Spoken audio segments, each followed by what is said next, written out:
I don't care. I literally don't care. Hikaru Nakamura 2021. 64 chess quotes you may not have heard before by Mr. Nathaniel Green. Actually, 64 is too easy for a chess article. So here are 65 chess quotes. So mine must be the 65th, of course. You may not have seen before, or maybe you have. Some stand on their own, some have a bit of commentary, and all are hopefully interesting. Enjoy. Jose Raul Capablanca, Chess Fundamentals 1921. Okay, here we go. What's this quote? Let's see. A book cannot by itself teach how to play. It can only serve as a guide, and the rest must be learned by experience. In order to improve your game, you must study the end game before everything else. For whereas the endings can be studied and mastered by themselves, the middle game and opening must be studied in relation to the end game. This is good. Actually, I was gonna say this first part of the quote feels like one of those things you should see in one of those like martial arts movies. Like you've got that Zen master or something. Is like, a book cannot by itself teach how to play. It can only serve as a guide, and the rest must be learned by experience. That feels like one of those things that should be in one of those movies. It's like totally should be like that. So yeah. All right, let's see. That's pretty good though. To be fair, that is pretty good. You can learn a lot from reading, but experience cannot be learned. That is actually legitimately true. Next up, we have Richard Reddy, Modern Ideas in Chess 1923. Okay, what is this one? Okay, in chess, we get a fighting game which is purely intellectual and exudes chance. Indeed, this is what draws some of us to chess. I guess in chess we get a fighting game which is purely intellectual and exudes chance. Now this was a great quote at the time, by the way. This was a great quote. In chess we get a fighting game which is purely intellectual and exudes chance. Very true at the time. At the current moment, a better phrase would say, in chess we get a position after using our computer for the last 24 hours, and then we see who can remember best. That would be the modern quote. That's what draws us to chess these days. It's not about a fighting game which is intellectual and exudes chance. It's about we in chess we spent the last 24 hours last week, however long, studying an opening, and we play chess to see who can remember better. All right. Okay. Or excludes chance, sorry. Wilhelm Steinitz, in his scheme of play, endeavored, contrary to Paul Morphy, to bring about a closed game. Harry Pillsbury in his play was a true American. His games show astonishingly big lines in their undertakings and have a refreshing effect upon the onlooker through the energy in their execution. I don't know if these are all quotes or these are just, I think there's just quotes in the book, and so forth. It says he is the greatest artist amongst chess players. There never occurs in practice either quite an open or quite a closed position, but that we get a position containing open and closed elements. After the World War, chess and the revival of chess tournaments have made a bridge for intercourse between erstwhile hostile nations and have thus done their part towards international reconciliations more quickly than science or art could do. All right. Okay, that was shall we say, unusual. Okay. Aaron Nimzovich from My System. In my opinion, the following are to be regarded as these are all quotes. These are all quotes. Okay. These are all quotes. Sorry. In my opinion, the following are to be regarded as the elements of chess strategy: the center, the play and open files, play in the 7th and 8th ranks, the pass pawn, the pin, discovered check, exchanging, the pawn chain. All right. Pretty normal. Never play to win a pawn while your development is yet unfinished. Good quote. One of the principal requisites of good chess is the ability to treat both middle and end game equally well. Okay. All right. Next up, what's this? We have quotes from this book by Erning Chernev in the Chess Companion 1968. What is this? You may learn much more from a game you lose than from a game you win. Jose Raul Capablanca. I never read a chess book until I was already a master. Ruben Fine. Now that's pretty pog. That's pretty pog. I never read a chess book until I was already master. Solid. The blunders are all there on the board waiting to be made. Savily Tartakower. Okay, another good quote. What else? It is not a move, even the best move, that you must seek, but a realizable plan. Eugene Zanash Borovsky. Pawn endings are to chess what putting is to golf. Pawn endings are to chess what putting is to golf. Fair enough. True. Yeah. All right. Cecil Purdy. Next up, this is from the book by Alexander Kodov, Think Like a Grandmaster. By the way, you guys, this is a very, very good book. If you haven't read this book, Think Like a Grandmaster, it's a very, very good book. And I highly recommend it. Okay. Let's keep going. Only a severe self-critical outlook will help a player to assess his strong and weak points, and so further the process of improving his play. Which, of course, you guys, is obviously true, because the number of times that this guy called Hikaru has said he's an idiot or what am I doing on his stream is innumerable, and it's very clear that's why he's such a good chess player, because he's very, very self-critical. All right. Next up. Once there is the slightest suggestion of combinational possibilities on the board, look for unusual moves. Apart from making your play creative and interesting, it will help you get better results. All right, fair enough. The Mammoth Book of the World's Greatest Chess Games, 1998. By the way, I don't know. Most of these books I haven't heard of, like the Mammoth Book of the World's Greatest Chess Games. I've never heard of this chess book. Somebody can tell me what this book is, but I've definitely never heard of it whatsoever. It's very, very strange. Very strange.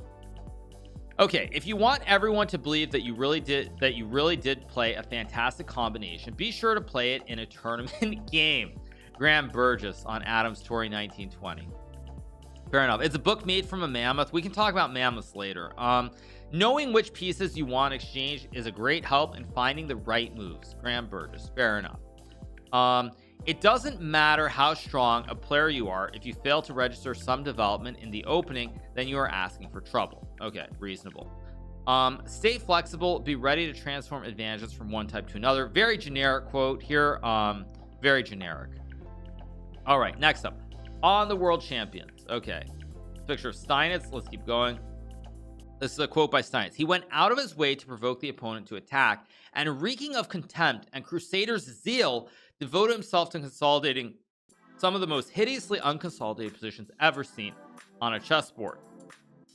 Robert Byrne on Wilhelm Steinitz. I'm going to keep that in mind for the next time I play an opponent and they make a big attack. I'm going to talk about how like their attack, it reeks of contempt, and they have this crusader zeal. That's really useful for the next time someone plays an all-out attack against me and I win a game. I'm going to make sure to use that. If I have that happen in an over the board game especially, I have to use that.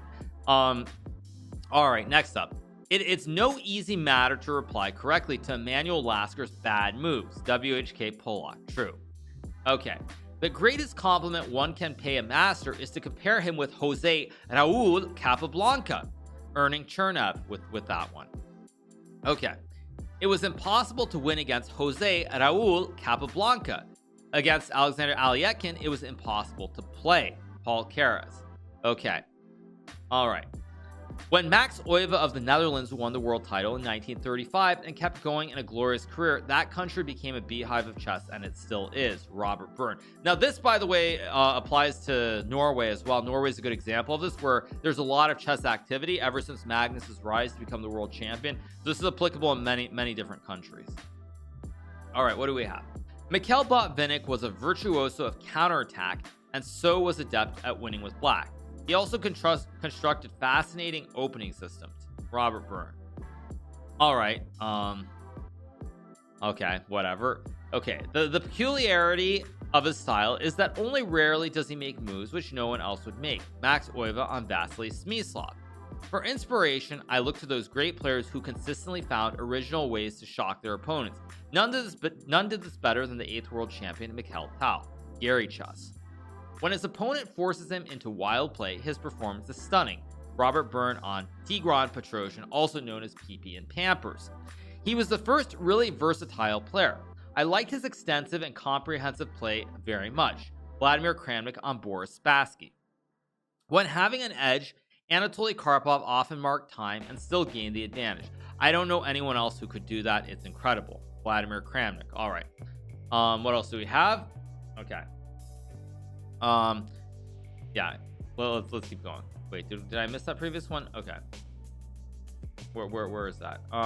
Okay, there we go. Really deep opening research has been a hallmark of Gary Chess's domination of world chess. He does not just try to find new moves, but hold new plans and strategies. Graham Burgess. I don't know exactly how many lines he's established, but you get the impression that for the last 10 years, we've only been using his ideas. Vishwanathan Anand on Vladimir Kramnik. Next up, Vishy Anand is the most versatile world chess champion. After all, he won world championships in classical matches, knockouts, rapids, and blitz, and dominated the advanced chess in which players are able to consult computers. Lubomir Kavalek. I think Gary Chess would have something to say about that quote. Magnus Carlsen has many good qualities. He is a versatile player and he can play a lot of positions at a very high level. He is also very flexible and he has this amazing talent for grinding on, as you say.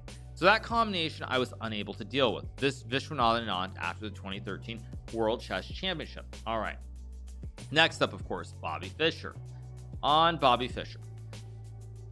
What I admire most about him was his ability to make what was in fact so difficult look so easy to us. I try to emulate him. Magnus Carlsen. That, of course, by the way, can be applied to me too. That's why all of you guys watch my stream, because I make it look very easy and everyone wants to try and play like that. Okay, next up. I feel this man had to be the world champion and nothing would stop him. It was a foregone conclusion. His career took a rather roundabout course, but everything was already mapped out. Vladimir Kramnik. Fischer is abnormally sensitive to the slightest noise in the hall. Then there are other players, among them Spassky, Victor Korchnoi, and myself. For us, it is simply boring to play in an empty hall. When we appear on the stage, we are artists. Mikhail Tal. Alright. Towering genius, riches, international fame, and a far from normal childhood might be too heady a mix for anyone to handle. For him, they proved fatal. Dick Cavett. Actually true. Very true. Very true. That's a good point. Alright. What's up next? Champions on themselves. Okay, this is going to be good too. I'll play a lot. Stake matches. Not like the Russians. They win the championships and then hide for 3 years. Bobby Fischer in 1971. Fischer, of course, did not keep his word and hid for 20 years instead of 3. Oh, man. I'll play a lot. Stake matches. Not like the Russians. They win the world championship and then hide for 3 years. Oh man, this one I was unfamiliar with. That's a good one. That's a really good one. That's really good. There are 2 types of sacrifices, correct ones and mine. Mikhail Tal. That's a good quote also. But I mean it's true. Bobby was afraid of the commies, and that's why he hid for 20 years. All right, chess in literature, film, and television. Okay, Amber Lee excelled at chess. Or these are from movies. Okay, Amber Lee excelled at chess. 1 mark. Watson of A Scheming Mind. Sir Arthur Conan Doyle, The Adventures of the Retired Colonel Man, 1926. Okay, I've never heard of this movie. Okay, y'all can't be playing no checkers on no chessboard. The Wire season 1 episode 3 in the buys. That, of course, I believe is that's not Stringer Ball. That's the other character who says that. I forget his name. Who says that? I remember watching that very clearly in terms of the Wire. Very, very good. So yeah, well, wait. This is from film, right? This is not from literature or not? No, I mean, I get that it's one of the Sherlock Holmes books, obviously, but is this an actual movie? I'm not gonna play it. It was D'Angelo. I was thinking Leangelo, but it's D'Angelo. Yeah, D'Angelo, right? Exactly. Yeah. Oh, by the way, rest in peace to I forget the actor's name, but the guy who played Omar died last week. So yeah, rest in peace. That was one of my favorite characters in the whole movie, or in the whole series, I should say. All right. It's a game like Monopoly. Josh Waitzkin played by Max Pomerank in Searching for Bobby Fischer. All right. Yeah, chess is a game, you guys. It's supposed to be fun like Monopoly. That's the simple reality. And that, of course, by the way, you guys, or I'll leave it there. I was going to say something else. Okay, next up, what do we have? We have Sorry Dave, I Think You Miss It. HAL 9000 voiced by Douglas Rain in 2001 A Space Odyssey. HAL's 2-move mating combination is not forced, but Dave believes it and resigns the game anyway. Annotations from the Old Chess Master series of computer games speculate that 2001, directed by Stanley Kubrick, is foreshadowing HAL's mental decline with the scene. Okay. Yeah, what do we have next? Okay, time management. When you play chess, the idea is to make good moves, not quick ones. Jeremy Silman. Of course, I completely disagree with that. When I play blitz chess, I try to play quick moves, not good moves. And that's how you get to 3200, by the way. You just play quick. Okay.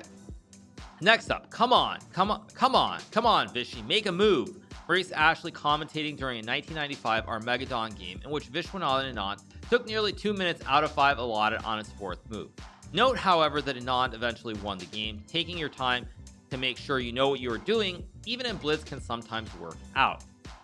Now, we of course have watched that on stream, so people are pretty familiar with that. Practicality. If winning, clarify. If losing, complicate. Bruce Pandolfini. Don't resign unless you are really sure the position is hopeless. John Nunn. Yeah, speaking of which, by the way, that's really important, because otherwise, if you're not 100% sure and you resign like Sam Shanklin did against Anish Giri, you have a real egg on your face, because if you resign when it's drawn, that's just a bad idea. All right, next up. Take care in dead drawn position. It only takes a few errors to the position, or for the position to be dead rather than drawn. John Nunn. Okay, true. All right, like Gary, that was a different situation. Life lessons. We learn the most from our eggs. The 2008 World Championship loss to Vichy was one of my greatest lessons. Vladimir Kramnik. I came through a system myself, and it's my moral duty to give back to the community. What better way than working with a bunch of chess crazy kids? Now, I can take that quote, and I'll give you another quote. We're at the end of the article, you guys. The quote is, I came through a system myself, and it's my moral duty to give back to the community. What better way than being a streamer and showing people all the joys and all the great things they can learn from the game of chess? Okay, next up. We learned by chess the habit of not being discouraged by present bad appearances in the state of our affairs, the habit of hoping for a favorable change, and that of persevering in the search of resources. Benjamin Franklin. All right. Miscellaneous. Chess never has been and never can be aught but a recreation. It should not be. Wait, chess never has been and never can be aught. I don't think I've ever seen that word, by the way. This must be Old English. I've never heard that word aught, unless it's spelled differently. But it ought. Maybe I have. It ought to be taught. Maybe it is. It just looks weird the way it's written. Ought and taught, yeah. But it can be ought, but a recreation. It should not be indulged in to the detriment of other and more serious avocations. Paul Morphy in 1859. Paul Morphy, by the way, was the world champion, and he basically says it should not be indulged to the detriment of other and more serious avocations. So there you guys go. Chess is not worthwhile. You should go become a doctor or a lawyer or a scientist or something like that. Next up.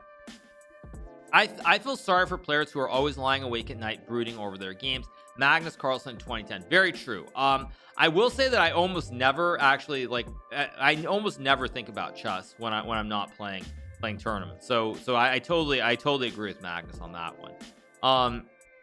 In chess, bigamy is acceptable, but monarchy is absolute.